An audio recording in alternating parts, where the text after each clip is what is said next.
ರಾತ್ರಿ 10 ಗಂಟೆ. ಮನೆಯಲ್ಲಿ ಕಾರ್ತಿಕ್ ಒಬ್ಬನೇ ಇದ್ದ. ಮಳೆ ಬರುತ್ತಿದ್ದ ಕಾರಣ ಹೊರಗಡೆ ಕತ್ತಲು ಆವರಿಸಿತ್ತು. ಕಾರ್ತಿಕ್ ಮೇಲಿನ ಕೋಣೆಯಲ್ಲಿ ಪುಸ್ತಕ ಓದುತ್ತಿದ್ದಾಗ ಕೆಳಗಿನಿಂದ ಅವನ ತಂಗಿ ಶ್ವೇತಾಳ ಧ್ವನಿ ಕೇಳಿಸಿತು. ಅಣ್ಣ, ಒಮ್ಮೆ ಕೆಳಗೆ ಬರ್ತೀಯಾ? ಅವನಿಗೆ ಆಶ್ಚರ್ಯವಾಯಿತು. ಶ್ವೇತಾ ಅಂದು ಬೆಳಿಗ್ಗೆ ಹಾಸ್ಟೆಲ್ಗೆ ಹೋಗಿದ್ದಳು. ಶ್ವೇತಾ ಬಂದಿದ್ದಾಳೆ? ಹೇಳದೆ ಕೇಳದೆ ವಾಪಸ್ ಬಂದಳ ಎಂದು ಕೆಳಗೆ ಓಡಿ ಹೋದ. ಲಿವಿಂಗ್ ರೂಮ್ ನಲ್ಲಿ ಯಾರೂ ಇರಲಿಲ್ಲ. ಅಡುಗೆ ಮನೆಯಲ್ಲೂ ಕತ್ತಲಿತ್ತು. ಶ್ವೇತಾ ಎಂದು ಜೋರಾಗಿ ಕೂಗಿದ. ಯಾವ ಉತ್ತರವೂ ಬರಲಿಲ್ಲ. ಮನೆಯ ಮುಖ್ಯ ಬಾಗಿಲು ಒಳಗಿನಿಂದ ಭದ್ರವಾಗಿ ಲಾಕ್ ಆಗಿತ್ತು. ಕಿಟಕಿಗಳೆಲ್ಲ ಮುಚ್ಚಿದ್ದವು.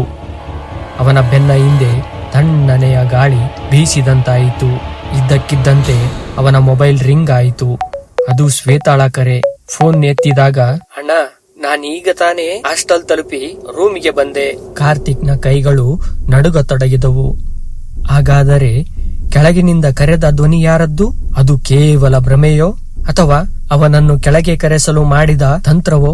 ಅವನು ತಕ್ಷಣ ಮೆಟ್ಟಿಲುಗಳ ಮೇಲೆ ನೋಡಿದಾಗ ಕತ್ತಲೆಯಲ್ಲಿ ಯಾರೋ ಒಬ್ಬರು ನಿಂತಂತೆ ಅವನನ್ನೇ ನೋಡುತ್ತಿರುವಂತೆ ಭಾಸವಾಯಿತು. ಈ ಕಥೆಯಲ್ಲಿ ಪೋಷಕರು ಅವಸರದಿಂದ ಹೋಗುವಾಗ ಬಾಗಿಲು ಹಾಕುವುದನ್ನು ಮರೆತಿರುತ್ತಾರೆ. ನಾವು ಮನೆಯಲ್ಲಿ ಒಬ್ಬರೇ ಇದ್ದಾಗ ಅಥವಾ ಹೊರಗೆ ಹೋಗುವಾಗ ಬಾಗಿಲು ಮತ್ತು ಕಿಟಕಿಗಳನ್ನು ಸರಿಯಾಗಿ ಮುಚ್ಚಿದ್ದೇವೆ ಎಂದು ಪರಿಶೀಲಿಸುವುದು ಬಹಳ ಮುಖ್ಯವಾಗಿದೆ. ನಮಸ್ಕಾರ.